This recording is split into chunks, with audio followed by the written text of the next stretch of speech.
If you are a people pleaser, a nice guy, or a guy who carries a lot of shame, you probably notice a series of self-sabotaging patterns permeating your entire life. Your relationships, your career, your friendships. You probably notice a pattern of being pushed around or taken advantage of, not taken seriously, not being respected, and ultimately never feeling like you matter, as if your needs are completely neglected and they go unmet. This is going to be a complete masterclass in why these patterns have made themselves manifest in your life, what the root cause of these issues is, and how to overcome them. And this isn't going to be about surface level behavior changes and just telling you to be more assertive or to start standing your ground more, because you probably already know that on a surface level. I want to go deep into your unconscious and the patterns of the events in your life that have led you down the path of becoming who you are today, feeling unsure of who you are in the world, feeling as if you are not worthy or deserving of the things that you want in life, such that you feel as if your entire life is left in this fog and this haze of uncertainty. Perhaps you're in a relationship, perhaps you're on the back end of a series of failed relationships. Again, perhaps it's manifesting in your career. Whatever the case, this is going to give you everything you need to know to truly overcome this for good. Now, to begin, what you really need to understand is the dynamic through which you see the world and relationships in general. So you currently see life through a lens of inferiority. You tend to see the women that you like, whether that's your partner or even just the people that you take interest in, and even your boss, your colleagues, your friends, other people in the world. You see them as fundamentally above you. And because of the fact you see them above you, you have simultaneously placed yourself down in a pit. So you believe that you have to reach up to them, right, to try and get their approval. The problem, of course, is that this doesn't work. You cannot appease to people and gain their respect. In fact, through doing so, you lose their respect, and all of the patterns of behavior that comes from them that you are trying to break free from are all stemming from the fact that you believe that you have to cater to other people in order for them to like you back. That's fundamentally not how this works. Now, the problem is, of course, that many men who understand this at a surface level believe that, okay, well then what I need to do is I need to masquerade this false sense of confidence. I need to put myself above other people and ultimately make them work to get my love and attention. I need to act aloof. I need to put on this false bravado. I need to really work to make them see that I'm someone worth respecting through force and by devaluing them. But this, of course, doesn't work either.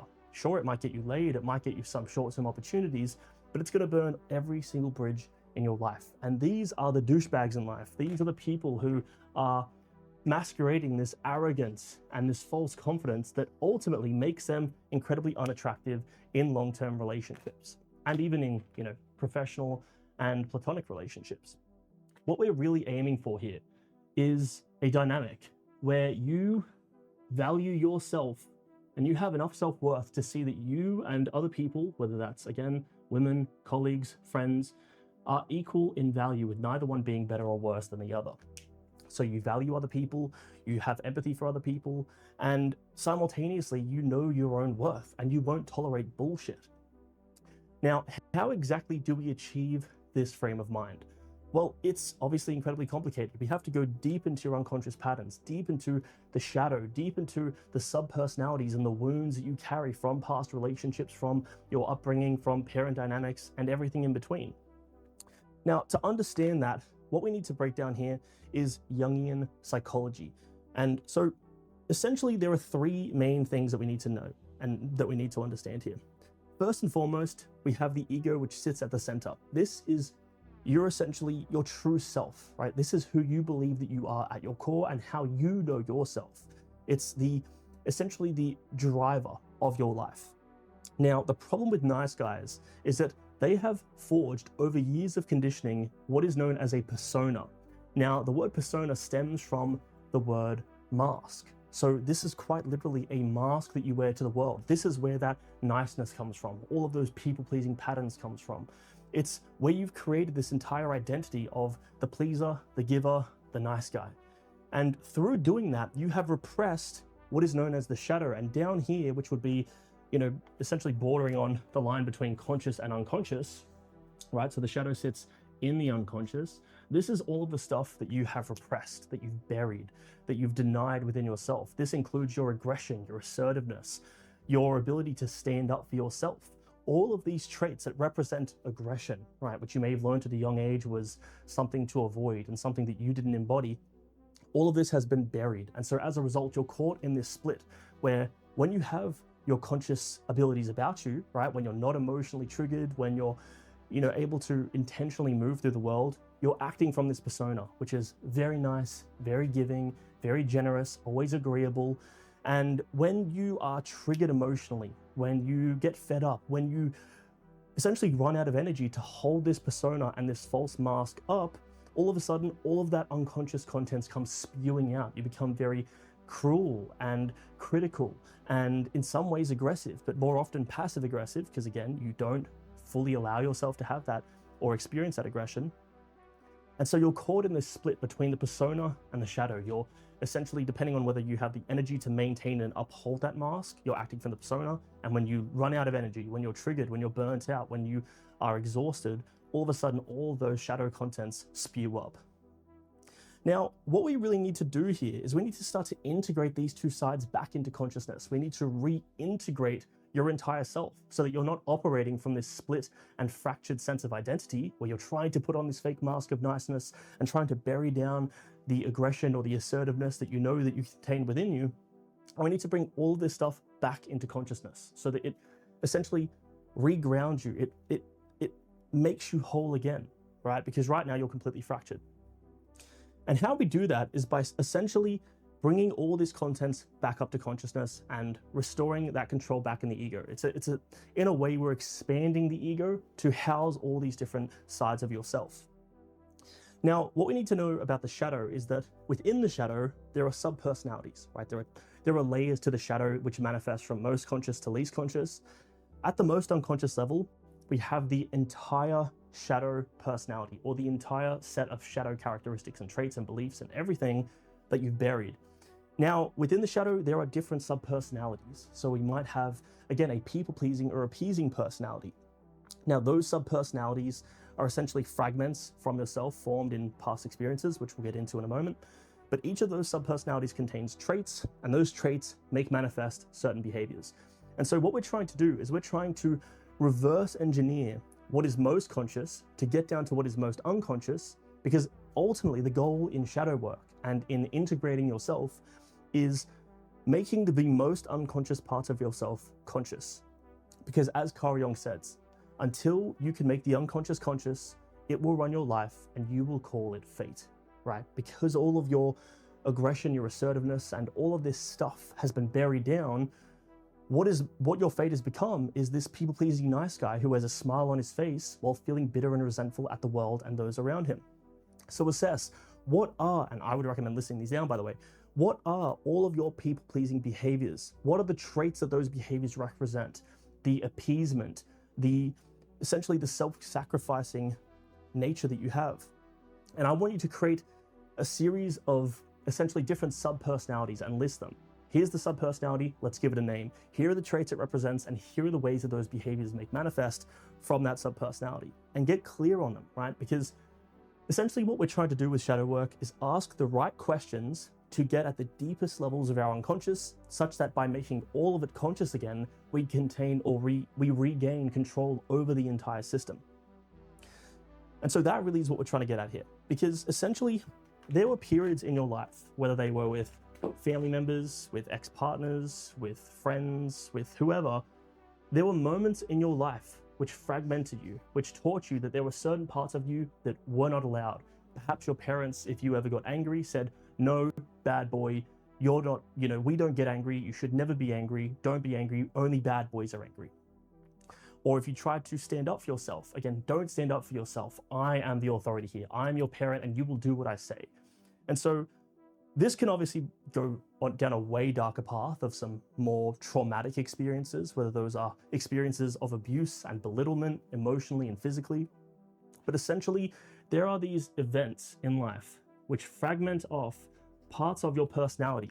And essentially, these sub-personalities get caught up in this fragment and in this period of time. And all of the traits and beliefs and lessons that they take on through that experience get locked in this period of time and essentially thrown into the unconscious and into the shadow. So you can think about it as if within the shadow, we have these different sub-personalities, right? So we can just imagine that that's one of them, for example.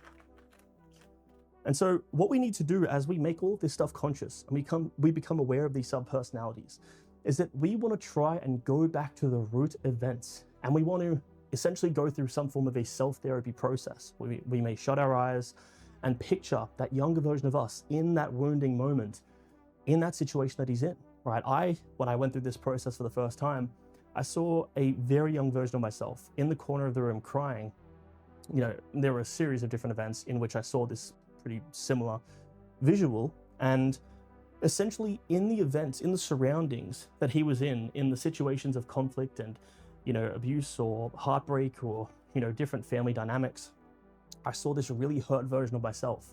And through dialoguing internally with that part of myself, what I came to realize is that this young version of me learned in that experience that he was not good enough, that he was fundamentally flawed, that he was a burden on other people, that he was not lovable, that he was essentially not deserving of anything good in life. And I had to go back to that moment, and I had to re-experience that pain in a way, and right, this isn't easy, and dialogue with that part of myself to essentially help show him the door, help show him that outside of this situation that he had locked himself in, that there was another side to life. And hey, look, in the present moment, the pain that we went through in those experiences and all of those different moments, those aren't now, those are in the past. But the problem is that these parts only become trapped there because they don't believe that they can trust in you to keep them safe, because you failed to keep them safe in those experiences. And so with these sub-personalities, each of them is essentially split between a vulnerable exiled part, which is the part of you that carries that shame and all the wounds and all that negative self-talk and essentially the identity of unworthiness that they've taken on. So we can imagine that this is the exile here, but then in order to protect that exile, another part makes itself manifest, which is a protector. And so this protector is where a lot of these behaviors can start to come out, because the protector is essentially operating through this lens of, I need to be the one to keep this vulnerable part of me safe and to keep it away from you because we don't trust you to take care of us, right? This being your entire unit.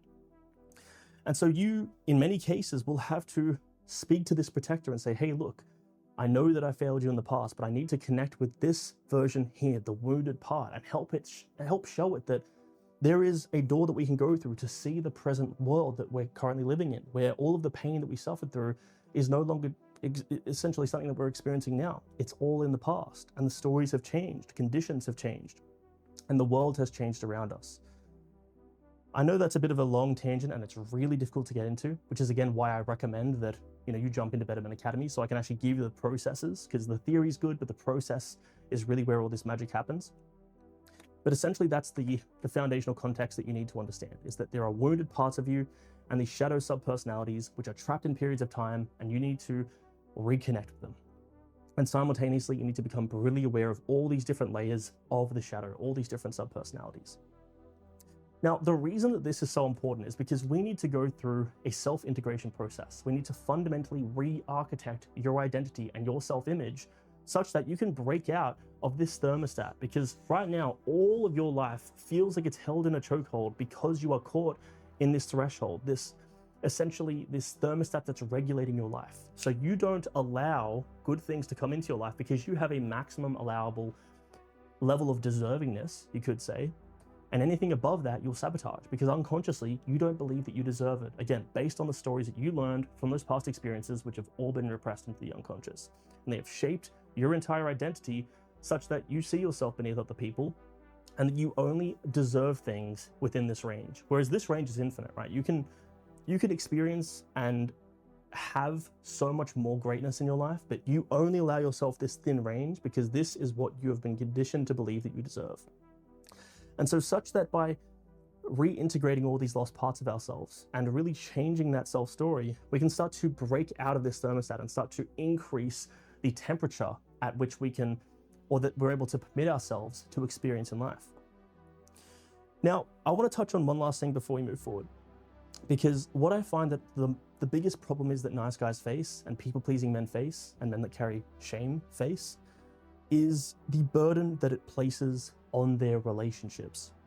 And the problem is that because nice guys have never found their identity, their true identity, because it's always been a game of how do I become who other people want me to be, not how do I become who I am, they get caught up in this sense of disillusionment where they never really figure out who they are. And because they don't know who they are, their entire sense of self is dependent on the relationships that they attach to. Because again, they think that in order for me to feel worthy, I need to get love. And in order for me to get love, I need to be someone I'm not. And so their entire identity is built on the back of relationships. And that's what this table is, right? You can imagine that this table is your identity, your self-image. And if you find yourself in a relationship, perhaps even if you've come off the back of a broken relationship, or even if you're single, you probably attach all of your sense of self to that relationship, whether hypothetical or your actual relationship. And the problem is, of course, that if that relationship is lost, that you completely lose yourself in the process. Or if you aren't in a relationship, then you feel like you have nothing to attach to. And so you become incredibly needy, trying to reach out and claw at any potential opportunity, which is essentially what pushes the women that you're either with or that you like away from you. Let's look at this image as an example of that. So the nice guy over here is constantly looking and wondering, who am I? Because all of their identity is attached to the women they like. And again, this creates a high sense of neediness. And it's this neediness and this desperation, this need to fill some hole in themselves that pushes the girls that they like away and pushes them towards guys who have high self-worth. And so what we're really trying to do as we go through all of this work is we're trying to increase your sense of self-worth, because it is your self-worth and the stories that you tell yourself about your worth that is creating this entire dynamic, right? This initial image that we went through, this is essentially what low self-worth looks like. It looks like you being inferior to quite literally every single other person in the world. And that in order for you to get the love that you want, you have to reach out to and appease, and essentially these needy behaviors and traits all make themselves manifest, which pushes people further away from you towards people who actually respect themselves and have high self-worth. And so fundamentally, everything that we just talked about here, going back through the past and going through that self-therapy with these subpersonalities that have been repressed down into the shadow, reconnecting to those shadow traits of your assertiveness and your aggression in some ways, such that you can reintegrate yourself and become whole again, so that you're not always trying to operate from the persona and repress that shadow. Through doing all of this, we can start to change the self-stories that you have, and all of those needy behaviors which stemmed from low self-worth will all essentially evaporate, because now you see yourself as worthy, as deserving, as lovable, and you're able to go back through the past and make peace with all these different experiences and events. Now, I could go into more detail about neutralizing your perception of these events, which I guess we can touch on briefly. Why not? This is a complete masterclass after all. But essentially, the way that you see those events in your life is through a skewed lens, where all that you are conscious of is all of the downsides, the loss, the costs, the pain, the trauma, the regret of those experiences. And you can imagine that this would stack out far more than I can fit on this page. But through this, while you are conscious of all the downsides, you are unconscious of all of the blessings that those experiences have brought you. And through this entire perception, you have created emotional charges which essentially bind this event in your mind, because emotion is like the glue of the mind, which makes these events and the stories attached to them replay in your mind and continuously reaffirming that self-story that you've shaped for yourself. And so what we need to do is we need to go back to those events from a conscious level, and we need to ask ourselves, what were all of the blessings that came from these events that I was unconscious of? And this is a very humbling and very difficult thing to do. And I've been through this many times with many experiences in my life, and some of them it's incredibly difficult to go through. How could there possibly be any upsides to the incredible pain that I've faced when people that, birthed me said they didn't love me, that they regretted having me, that I was a burden in their life, right? How could there possibly be any upsides in these experiences? But I can assure you that every single event in your life has perfect meaning and a perfect place in your life, as hard as that is to face. And sometimes these benefits are delayed, they don't come in the moment, right? But they shape who you are. Perhaps, yes, they shape some negative aspects of you, which you want to overcome, but it also has shaped you to be more empathetic, more understanding, more caring, and more loving. And these are still virtuous things, even though you're over-indexing on that kindness and your emphasis on being kind at the exclusion of being assertive has costed you, these are still virtuous traits. We just have to rebalance the scale such that these traits are not skewed towards only being compulsively kind with no ability to be assertive, but rather that we can essentially be integrated and have an equal awareness of our lighter traits and our darker traits, which again would be persona and shadow, such that we become, again, a well-grounded and well-rounded person. Someone who has completely integrated all traits, because we all have all traits and we shouldn't deny any of those traits. And through doing so, again, we can become whole and we can find a true sense of worth and a true sense of identity in who we are authentically. So obviously it's a super dense one. Hopefully that shone some light on your people-pleasing traits and your behaviors and gave you some practical strategies to work through them. But again, if you want to get the exact tools that we work through inside of Better Men Academy and with my one-on-one help, I would strongly recommend that you go to the link below, you click that, you book a call, you speak with me, and we can actually create a game plan for you to truly integrate all sides of yourself and overcome these nice guy and people-pleasing traits, and to truly instill a sense of self-worth within you. So that's all. Don't forget to subscribe, and I will see you in the next one.